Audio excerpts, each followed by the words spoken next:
Tu conhece uma série chamada O Elo Perdido?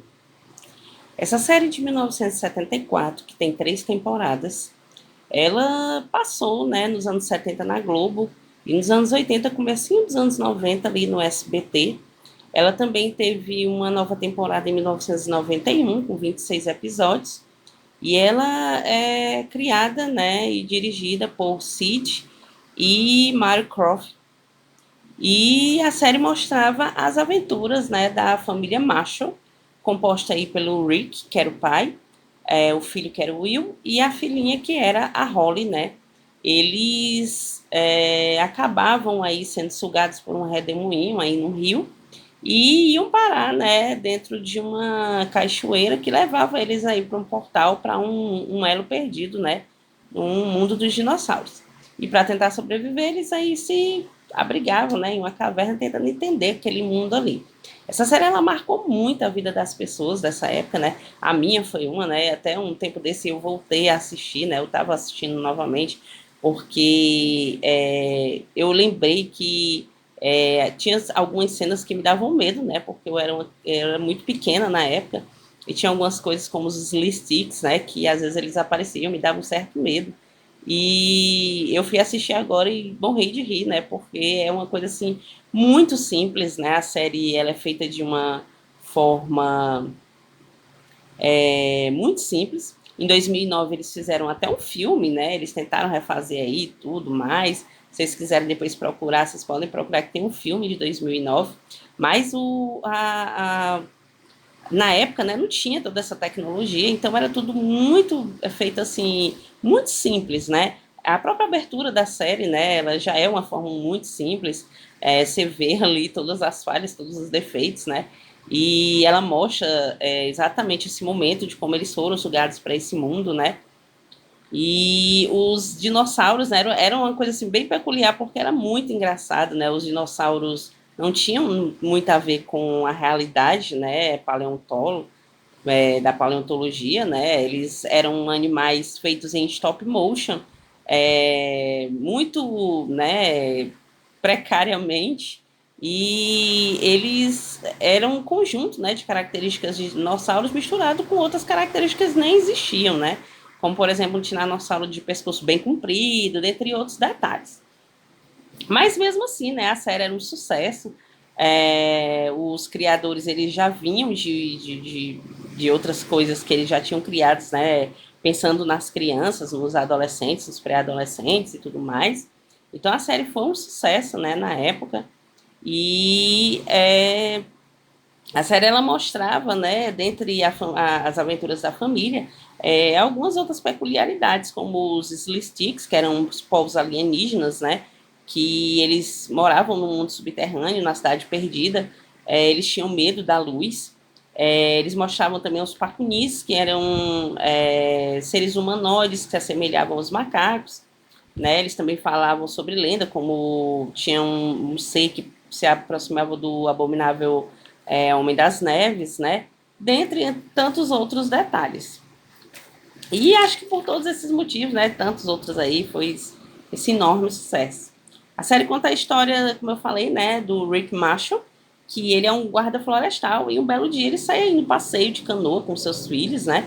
E quando eles estão aí no rio, eles passam por um redemoinho. Esse redemoinho acaba levando ele para a correnteza do rio. Eles são levados para uma cachoeira. Dentro dessa cachoeira, eles vão parar no portal, no elo perdido. Quando chega lá, eles tentam se abrigar, né, numa caverna para tentar entender tudo aquilo, como eles foram para ali. E aí eles veem que ali é um mundo cheio de perigos, né? Muitos dinossauros. Tem um Tiranossauro Rex que não sai da cola deles, né? Que é o tempo todo atrás deles. Fora isso, existe a Alice, que é uma dinossauro fêmea, né? Uma Triceratops, que acaba fazendo aí amizade com eles. Ela é muito útil em algumas cenas, né? Eles também acham filhotes de brotossauro. Eles acabam criando conflito aí com os Slicks, né? Que são esses povos alienígenas que todas as vezes que encontram eles sempre tem alguma batalha, né? Porque eles querem dominar aí o mundo. Os Slicks, eles não falam na primeira temporada. Eles só produzem alguns sons que quem lembra dessa época aí, né? Deve lembrar aí, que se assemelha a um chiado de gato aí, né? Parece assim quando os gatos estão brigando. Mas com exceção do Enick, né? O Enick, ele é um ser mais elevado dos Slicks, então ele fala, ele é quem é responsável por ajudar a família a tentar voltar aí de alguma forma para o seu mundo, né? Até porque ele também que pretende voltar pro tempo dele. E para isso ele precisa decodificar, né? Um código que tem na pirâmide Phylum, né? Que é uma pirâmide que tem um cristal dentro, que muitas vezes a gente vê, né, o Rick com ela na mão, aí tentando desvendar e tudo mais. E as Phylums, elas são um conjunto, né, de pirâmides com cristais de várias cores, responsáveis aí pelo clima, pelo tempo, né, pela escuridão e tudo mais. E o Enick, ele tenta aí, de alguma forma, né, ajudar essa família. Eles também fazem muita a amizade com os Pacunis, que são esse povo humanoide, né, que se assemelham aos macacos. Esse grupo ele é coordenado pelo homem, que é o Tá, a fêmea, que é a Sá, e o meninozinho, que é o Chaka, né? O Chaka, ele acaba ficando muito amigo da Holly e se torna inseparável dela, né? A gente vê muitas cenas deles dois juntos, né? A Holly ensinando muita coisa para ele, dando algumas coisas para ele de presente e tudo mais. E a gente também vê coisas muito bizarras, né? Como, por exemplo, o Abominável Homem das Neves, ele aparece aí, né? Numa forma de um outro ser, se assemelha a ele e tudo mais. E na terceira temporada, né? Tudo mudou muito, né? Se na primeira e na segunda temporada já existiam coisas bizarras, a terceira ficou ainda pior. Dizem que fugiu muito, né? Da questão, da ideia da série. O Rick, né? Que o ator que fazia o Rick, ele decide sair por causa de questões financeiras. Então, eles fazem uma ideia do Rick sendo sugado aí por um portal e ele não aparece mais. No lugar do Rick aparece o tio Jack, que é o irmão do Rick, né? Que ele vai atrás da família dele. E aí ele passa pelos mesmos lugares, então ele é sugado também, né? Pelo portal e tudo, e levado lá pro mundo. E quando ele chega lá no mundo, né? Ele tenta aí desvendar tudo junto com os sobrinhos dele e tudo mais, né? E também tem a questão de um terremoto, né? O terremoto acontece, então a caverna onde eles moravam ela é destruída e eles vão morar com os Slicks, que já estão bem mais amigos dele, né? Já estão bem mais civilizados. Então eles vão morar na cidade perdida, que é também onde a Alice mora, né? A Alice também mora nessa cidade perdida. Então eles vão morar lá. Os Pacunis eles acabam aprendendo a língua dos humanos, então eles conseguem conversar mais com a família, né? Com, no caso, o tio Jack, a Holly e o Will. E muitas outras coisas bizarras aparecem, né? Como, por exemplo, um ser pré-histórico, um humanoide que é o Malak. Tem também, se na segunda temporada a gente já viu os Arks, né? Que era um alienígena aí todo brilhoso, né? Que morava aí numa nave dele que estava encalhada lá no, num pântano e tudo mais. Tinha um robozinho, a gente achava isso completamente doido, né? Pra época. Na terceira temporada a gente consegue ver coisas assim mirabolantes, né?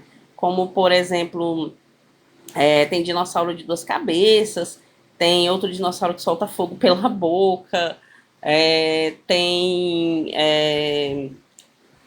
como é que se diz? Deixa eu lembrar aqui das outras peculiaridades.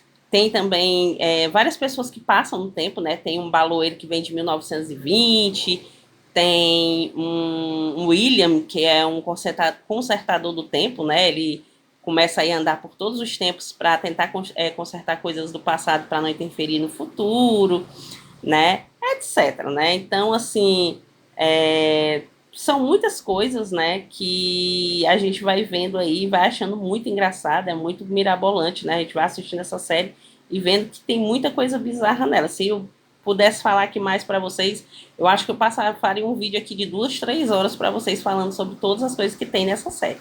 A série também acabou virando um livro, né, em 2019 pela editora Estranho. O nome do livro é A Família Marshall e o Elo Perdido. E ele conta sobre os bastidores e algumas curiosidades, né, da série aí, algumas características culturais e tudo mais. Então é mais uma dica aqui para vocês. Se vocês gostarem, curtam, compartilhem. Sigam a gente nas redes sociais. Até a próxima.